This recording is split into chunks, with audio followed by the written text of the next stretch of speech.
시작.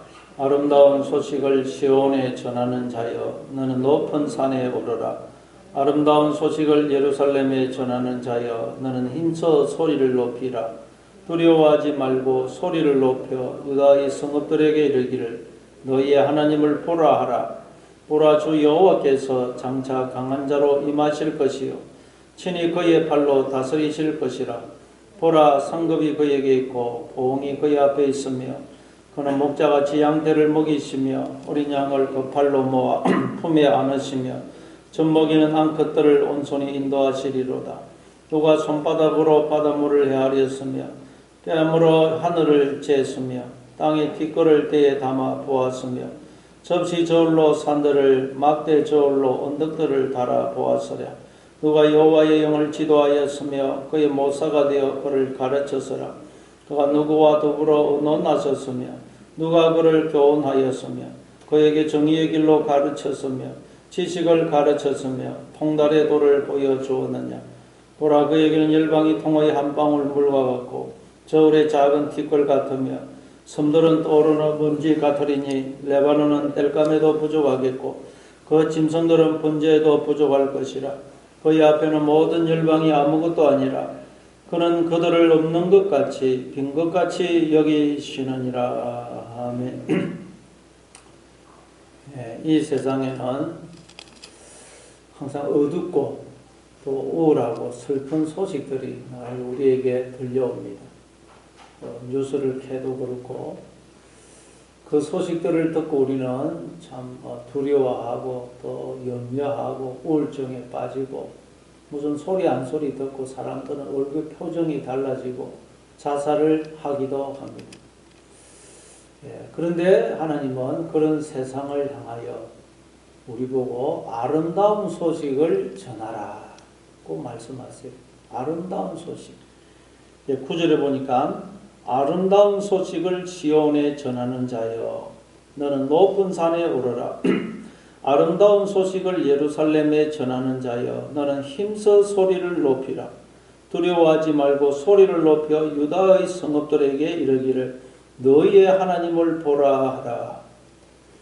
하나님은 우리를 향해 아름다운 소식을 전하는 자여 그렇게 말씀하세요. 그러면 어둡고 절망적인 소식으로 가득한 이 세상에 아름다운 소식을 전하는 자로 보냄을 받았다는 것입니다. 그러니까 여러분, 우리의 입술에는 항상 아름다운 소식만 나와야 됩니다. 아름다운 소식. 사람들이 듣고 힘을 얻고 용기를 얻고 죽어가던 사람이 살아나는 소식.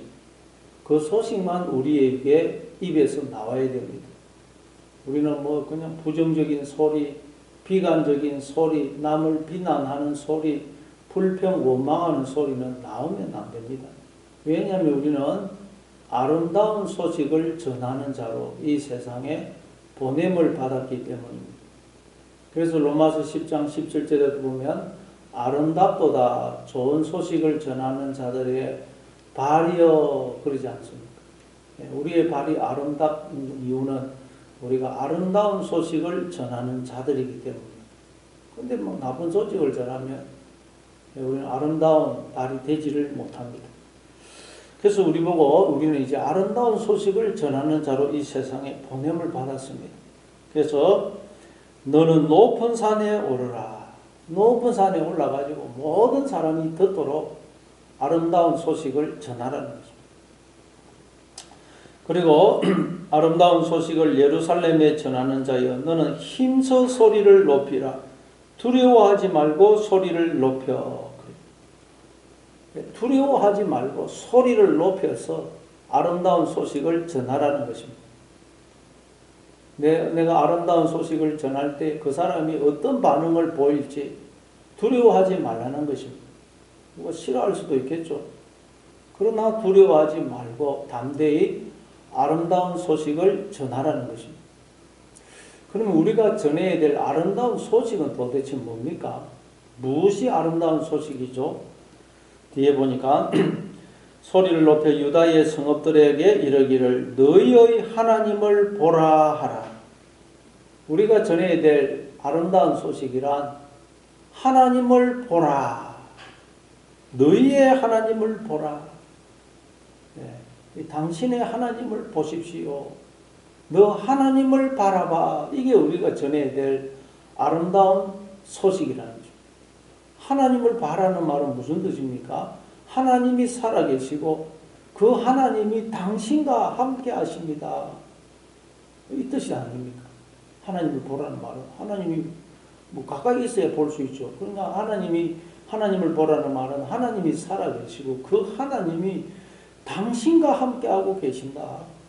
당신을 눈동자처럼 지키시고 보호하시고 당신의 인생을 선하게 인도하고 계신다. 그 하나님을 보라. 이게 우리가 전해야 될 아름다운 소식이라는 것입니다. 사람들은 하나님을 알지 못하기 때문에 어둠 속에서 방황하고 있습니다. 하나님이 나와 함께 하시는데 지금까지 인간들은 아무도 그걸 몰랐어요. 그래서 창세기 28장에도 보면 야곱도 루스에서 하나님을 만나죠. 루스는 황야라는 뜻입니다. 쓸쓸한 땅. 근데 그곳에서 하나님을 만나니까 여호와께서 과연 여기 계시거늘 내가 알지 못하였도다. 하나님을 만나고 하나님을 보게 되니까 그 루스가 베델 하나님의 집으로 바뀌게 되죠. 우리가 하나님을 보지 못하면 우리가 있는 곳은 루스가 됩니다. 그러나 우리가 하나님이 나와 함께 하신 걸 알고 하나님을 보게 되면 내가 있는 그곳이, 내가 어디에 있든 그곳이 베델 하나님의 집이 되는 것입니다. 하나님의 집. 우리가 하나님의 집에 있는 것입니다. 하나님을 보게 되면 그렇게 됩니다. 그런데 우리는 엉뚱한 걸 쳐다보죠. 전부 다 세상을 쳐다보고 나를 쳐다보고 문제를 쳐다보고 절망하고 있습니다. 구원이란 이제 엉뚱한 것을 쳐다보고 있던 우리의 시선을 하나님께로 돌리는 것, 하나님을 바라보는 것이 구원입니다. 세상을 쳐다보면 늘 두렵고 염려에 빠지고 그냥 때로는 마음이 요동치고 미움에 사로잡히고 말 한마디 들어도 우리가 그냥 평안을 잃어버리지 않습니까? 근데 구원이란 이제 하나님을 바라보는 것, 하나님의 음성에 귀를 기울이는 것입니다. 근데 우리가 하나님을 바라보지 않으니까 하나님이 때로는 강제로 우리로 하나님을 바라보게 하세요. 그래서 이스라엘 백성들을 광야로 내모신 것입니다. 광야는 아무것도 없거든요. 그러니 하나님을 바라볼 수밖에 없어요. 그래도 하나님을 안 바라보니까 또 바벨론에 포로로 끌고 갔어요. 포로가 되으니 하나님을 또 바라볼 수밖에 없지 않습니까? 우리가 하나님을 안 바라보니까 우리도 하나님이 때로는 질병에 걸리기도 하시고 여러 가지 어려운 문제를 허락하시는 것입니다. 그래야 하나님을 바라보니까. 여러분 광야에 있는 것 같고 바벨론 포로와 같은 그런 삶에 처했습니까? 하나님이 너 나 좀 바라봐라 그렇게 지금 하고 계시구나. 그래서 하나님을 바라보시기 바랍니다. 하나님은 나도 너만 바라볼 테니 너도 나만 바라봐 그러시는 것입니다.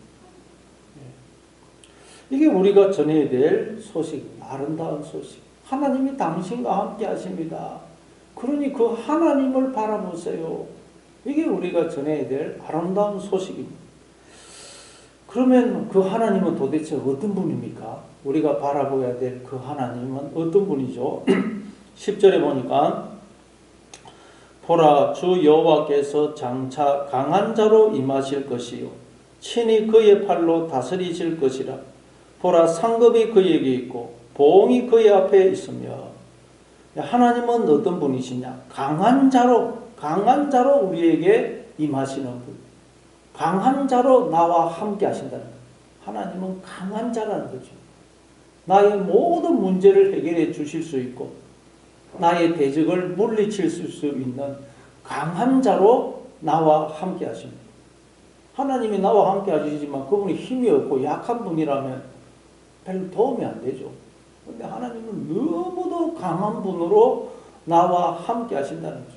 그분만 바라보면, 그분에게 그냥 도움을 구하면 그분은 나의 모든 문제를 해결해 주실 수 있는 분으로 나와 함께 하신다.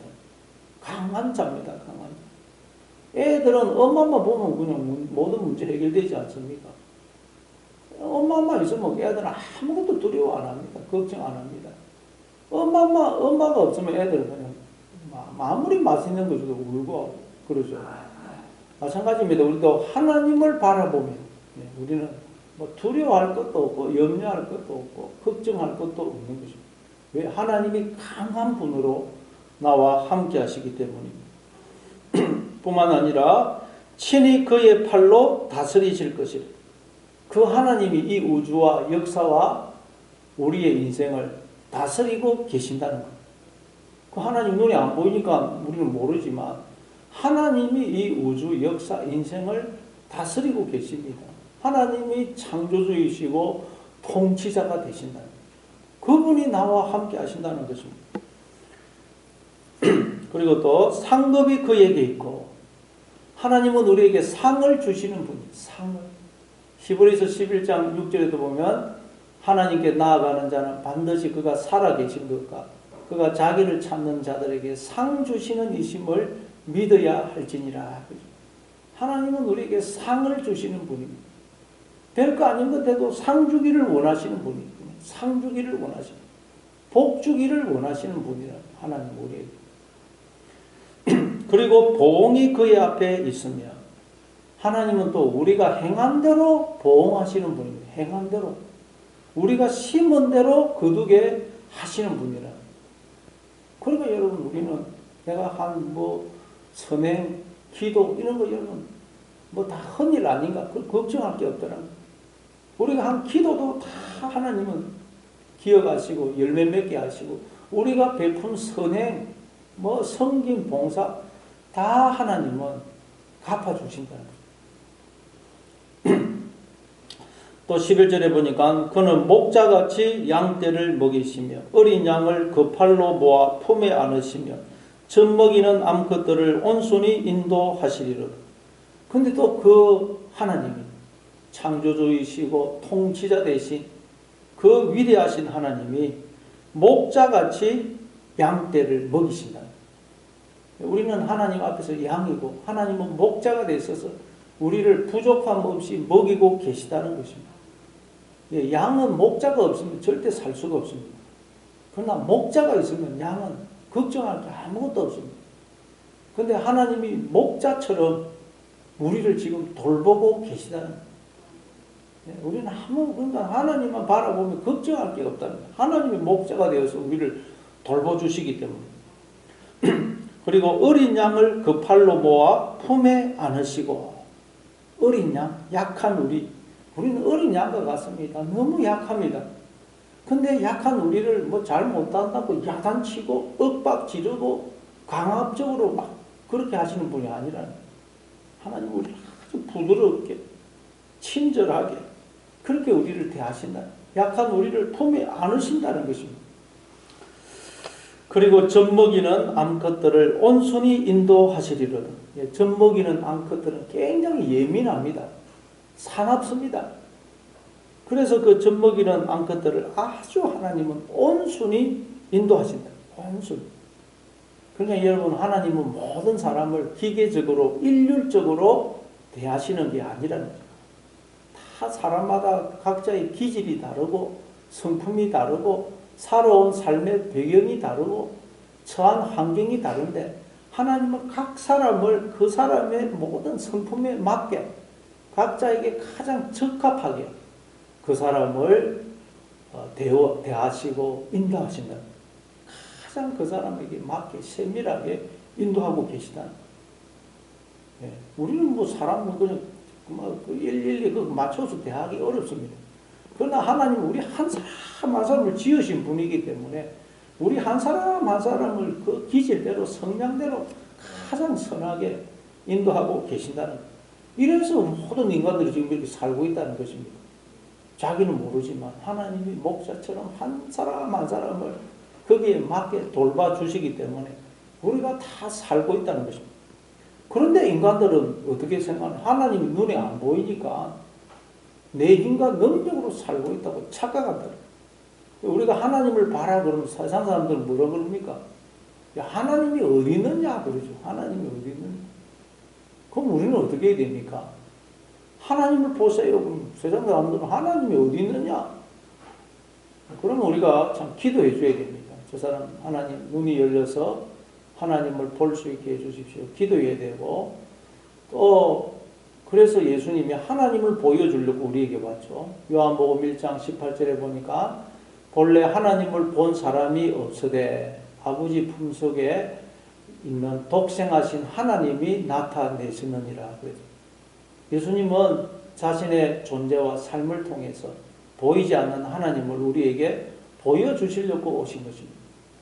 그래서 빌립이 아버지를 보여주옵소서 그러면 족하겠습니다. 그러니까 나를 본 자는 아버지를 보았거늘. 근데 그 예수님이 우리 속에 계시지 않습니까? 그러니까 이제 우리는 세상 사람들이 하나님이 어디 있냐? 하나님을 보여봐라 그러면 기도해주고 또 나의 존재와 삶을 통해서 하나님을 보여줘야 됩니다. 우리가 이제 하나님의 자녀고 하나님의 형상이기 때문입니다. 자, 어쨌든 이렇게 우리는 하나님의 보호하심과 인도하심 속에 살고 있습니다. 그런데 인간들은 전부 다 자기가 잘나서 자기의 힘과 지혜로 살고 있다고 착각합니다. 착각. 그래서 12절에 보니까 하나님 뭐라 그래요? 누가 손바닥으로 바닷물을 헤아렸으며 뺨으로 하늘을 쟀으며 땅에 티끌을 대에 담아 보았으며 접시 저울로 산들을 막대 저울로 언덕들을 달아 보았으랴. 그렇죠. 손바닥으로 우리가 그 바닷물을 어떻게 다 헤아릴 수가 있겠습니까? 뺨으로 하늘을, 이걸로 하늘을 어떻게 잴 수가 있습니까? 땅의 티끌, 흙을, 땅에 있는 모든 이 흙을 우리가 어떻게 대에 담아서 그냥 그 양이 얼마나 되는지 측량을 할 수가 있겠으며, 접시 저울로 산들을, 막대 저울로 언덕들을 달아볼 수가 있겠습니까? 못합니다. 근데 인간들은 하나님을 자기의 뺨으로, 자기 뺨으로 그냥 자기 생각으로 하나님을 재고 있습니다. 하나님을 측량하고 있습니다. 인간들이. 이 하나님이 만드신 피조물도 재지도 못하면서 인간들이 하나님을 측량하고 있죠. 태양도 이렇게 눈으로 직접 쳐다못 보면서 인간들이 그냥 하나님을 자기 마음대로 측량하고 있는 거예요. 근데 우리도 그럴 때가 얼마나 많습니까? 하나님 왜 이러세요? 하나님 이러시면 안 됩니다. 어떻게 나한테 이러실 수가 있습니까? 막 하나님, 자기가 막 하나님을 그냥 막 야단치고 이렇게 가르치고 그럴 때가 얼마나 많습니까? 또 13절에 보니까 누가 여호와의 영을 지도하였으며 그의 모사가 되어 그를 가르쳤으랴. 그렇죠? 우리가 하나님을 뭐 가르치고 지도한다는 것, 깨미가 우리 인간을 가르치고 지도하는 것보다 더 그건 비교가 안 되는 것입니다. 그런데 인간들은 하나님을 가르치려고 그럽니다. 하나님을 지도하려고 그래요. 이 세상을 보십시오. 인간들이 얼마나 교만하지. 그냥 하나님을 가르치려고 그래요. 14절에 보니까 그가 누구와 더불어 의논하셨으며 누가 그를 교훈하였으며 그에게 정의의 길로 가르쳤으며 지식을 가르쳤으며 통달의 도를 보여주었느냐. 누구와 의논하였느냐. 의논하면 누가 누구의 충고를 받았느냐. 하나님이 누구의 충고를 받겠어요. 근데 인간들은 하나님을 자꾸 충고합니다. 충고. 누가 그를 교훈하였으며 누가 그를 그에게 정의의 길로 가르쳤으며 지식을 가르치며 통달의 도를 보여. 그런데 인간들은 자꾸 하나님을 가르치려고 그래요. 15절에 보니까 보라 그에게는 열방이 통에 한 방울 물과 같고 저울의 작은 티끌 같으다. 열방 모든 나라들 이 당시에는 아수르, 바벨론, 헬라, 로마, 지금 미국, 소련, 중국 모든 열방이 통에 한 방울 물과 같다는 통.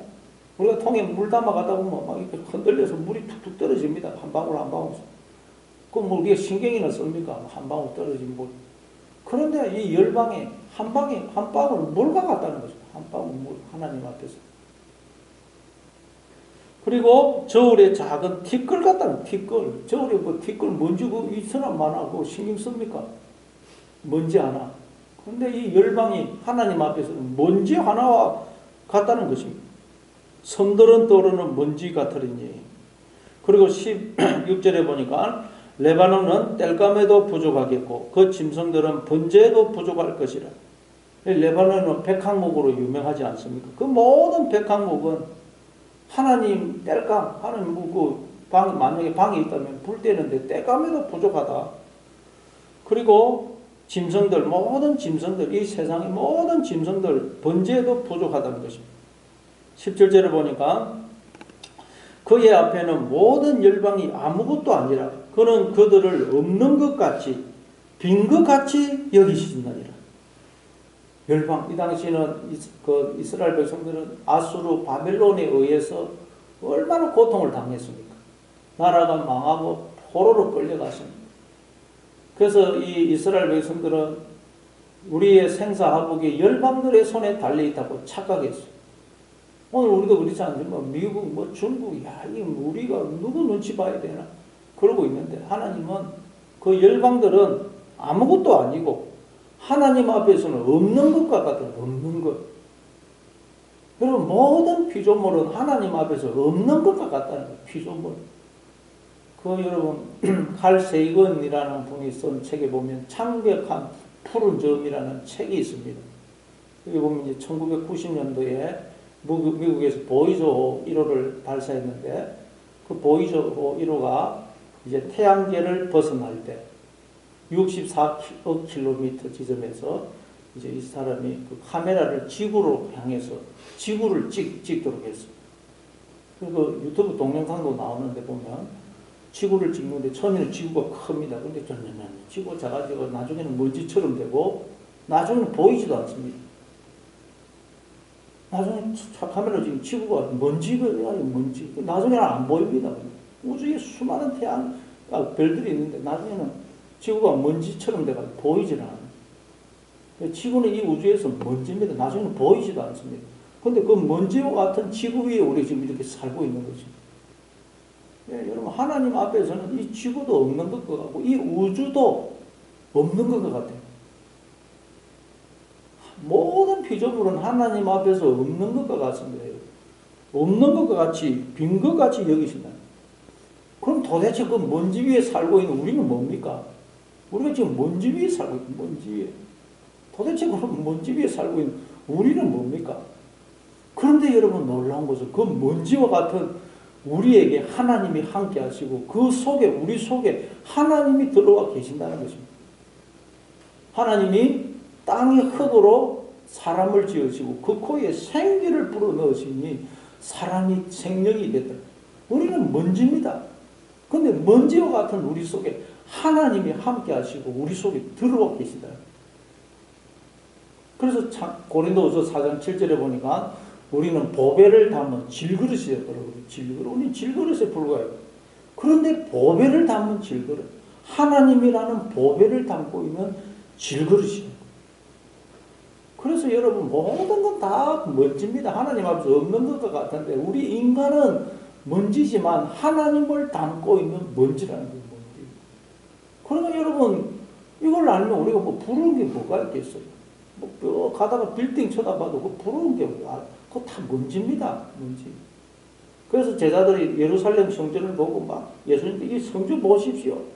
얼마나 대단합니까? 그러니까 예수님이 야, 돌 위에 돌 하나도 남지 않고 다 무너질 것이다. 모든 건 하나님 앞에서 먼지라는 거예요. 먼지. 피조물은 다 먼지입니다. 그런데 우리도 먼지인데 하나님이 우리 안에 들어와 계시고 나와 영원토록 함께 하신다는 것입니다. 이 하나님을 우리가 바라보면 여러분 두려울 게 뭐가 있고 부러운 게 뭐가 있겠어요? 상대적 빈곤 그런 걸 왜 느끼겠어요? 하나님을 바라보지 않으니까 우리가 두렵고 불안하고 부럽고 그런 것이. 저 사람 참 부럽다. 부러울 거 하나도 없습니다. 다 먼지입니다. 여러분 하나님 앞에서 피조물은 다 먼지입니다. 그러나 그 하나님이 나와 함께 하시고 내 안에 들어와 계신다는 거죠. 그 하나님을 바라보라는 그 하나님. 그 하나님을 바라보면 두려울 게 뭐가 있고 부러운 게 뭐가 있느냐. 부족한 것이 뭐가 있느냐. 그래서 다윗은 여호와가 나의 목자시니 내가 부족함이 없습니다. 그 하나님이 나를 지키시고 부족한 것을 채워주시고 가장 선한 길로 인도하시기에 아무 부족한 것이 없습니다. 그렇게 고백한 것입니다.